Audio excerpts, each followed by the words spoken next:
আসসালামু আলাইকুম বন্ধুরা, সবাই কেমন আছেন? আশা করি যে যেখানে আছেন আল্লাহর রহমতে ভালো আছেন, সুস্থ আছেন। তো সবাই এভাবে আমাকে ভালোবাসা দেওয়ার জন্য অসংখ্য অসংখ্য ধন্যবাদ। সকালে ঘুম থেকে উঠে দেখেন আমাদের বিল্ডিংয়ের পাশেই ওই যে একটা নতুন বিল্ডিংয়ের কাজ চলতেছে। তো ওখানে এত শব্দ করে আপনি রুমে থাকাটাই কষ্টদায়ী হয়ে যায়। এত শব্দ করে ওই যে ইট বালু এগুলা যে মিক্স করে, এগুলো খুবই কষ্ট হয়ে যায়। শব্দটা যে এত শব্দ করে রুমে কানে লাগে, খুবই খারাপ লাগে। তবু কিছু করার নেই, কারণ এখন কষ্ট করে হলেও থাকা লাগবে। দেখেন এখানে বিল্ডিং হইতেছে অনেক বড় জায়গা নিয়ে, প্রায় মনে হয় কয় ইউনিট আল্লাহ জানে। তো আজকে ভাবতেছি যে সবজি রান্না করব, যে সব কিছু মিলাইয়ে শীতে। আর আসলে আমরা বলি আর কি শীত, কিন্তু ঢাকা শহরে শীত এখনও পড়ে না। বিশ্বাস করবেন কিনা জানি না, আমরা এখনও ফ্যান চালাই।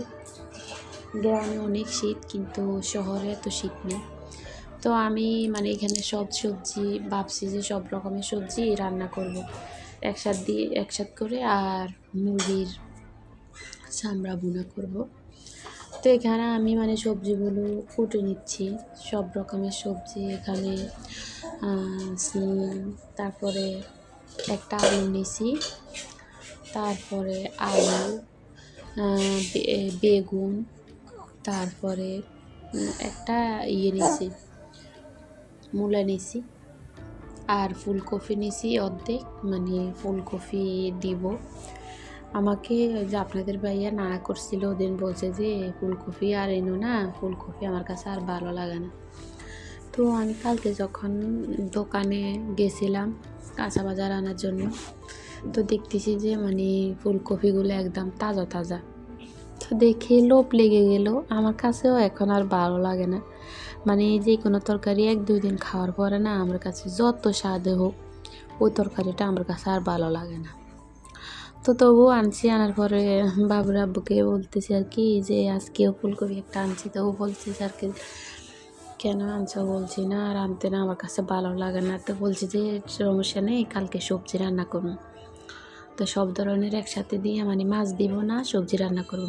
এভাবে সবজিটা রান্না করলে একটু মশলার ফেস বেশি করে দিলে সবজিটা আমার কাছে খুব ভালো লাগে, নিরামিষ আর কি।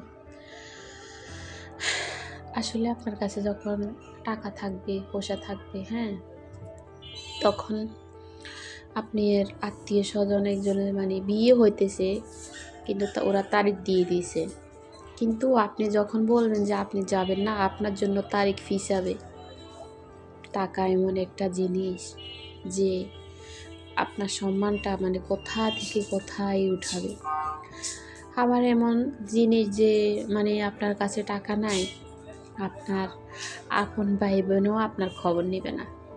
আপনি যখন অনেক বড় লোক হবেন, তখন আপনার আপনি চিনেন না, ওই আত্মীয় স্বজনও আপনার পরিচয় দিবে, আমি অমুকের অমুক, অমুক আমার এই হয়। কারণ আপনি বড় লোক, এর জন্য আপনার পরিচয় দিতেছে যে বড় মুখ করে, যে আপনার আপনার সেই। কিন্তু আপনার টাকা না থাকলে আপনার আপন ভাইও আপনাকে পরিচয় দিবে না অন্যের কাছে। পরিচয় দিতে গেলেও ও দ্বিধাবোধ করবে, লজ্জা পাবে। আপনি যে ওর ভাই না, কিংবা আপনি যে ওর বোন, এটা বলতেও অন্যের কাছে ও লজ্জাবোধ করবে। আসলে টাকাটাই আসলে এখন সবচাইতে ম্যাটার করে। আপনি টাকাটাই আপনার জীবনের সব কিছু। এখন আত্মীয় স্বজন, ভাই বন্ধু, সব কিছু বলেন, যাই বলেন, মা বাবা বলেন, যার কাছে টাকা বেশি, যে সন্তানের কাছে টাকা পয়সা বেশি, যে ভাই বোনের কাছে টাকা পয়সা বেশি, তার আদর আপ্যায়ন বেশি। মা বাবা হলো কি সব চাইতে আপন মানুষ। মা বাবার চাইতে ভালোবাসার মানুষ আর কিছুই হয় না। সেই বাবাও যার টাকা পয়সা বেশি থাকবে, তাকে বেশি আদর করবে, তাকে বেশি আপ্যায়ন করবে, তার প্রতি বেশি খেয়াল বেশি করবে। তো এখানে আমি সবজিগুলো কুটে নিয়েছি, আর এখানে আদা মানে পেঁয়াজ আর মরিচগুলো কেটে নিয়েছি, আর এদিকে ভাত বসাই দিয়েছিলাম আর কি। তো এখানে আমি মানে সবজির জন্য যে মশলা কষাইয়ে জল দিয়ে দিয়েছি, ওটা আপনাদেরকে আমি দেখাই নাই, অফ ক্যামেরায় করে নিয়েছিলাম, কারণ আজকে একটু দেরি হয়ে গেছে। তো এখন আমি সবজিগুলো মানে দিয়ে দিলাম আর কি। সবজিগুলো দেওয়ার পর এখন নেড়ে ছেড়ে নিয়ে তরকারিটা মানে ভালোভাবে কষিয়ে নিব।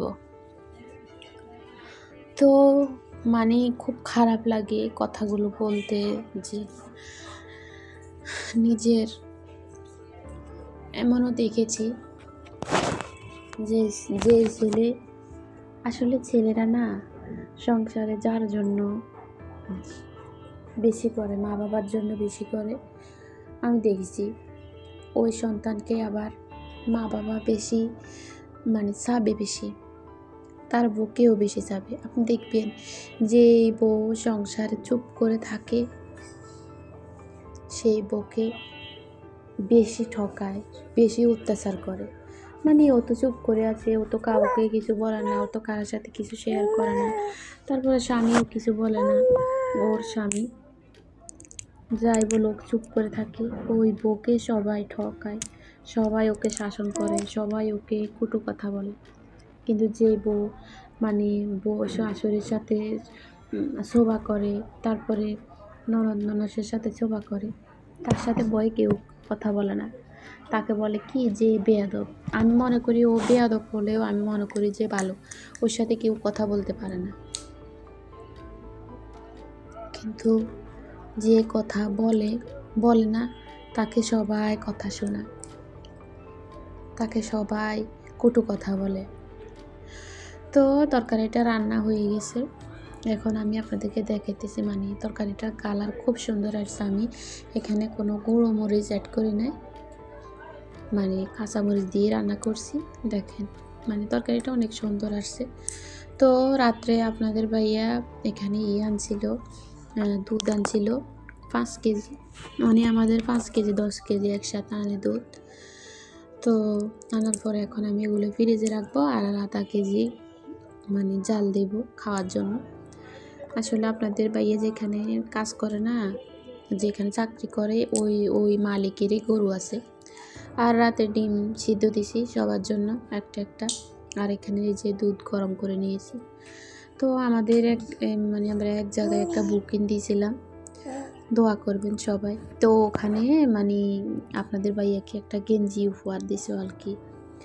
আমাদের বুকিংটা 1 বছর রানিং চলতেছে।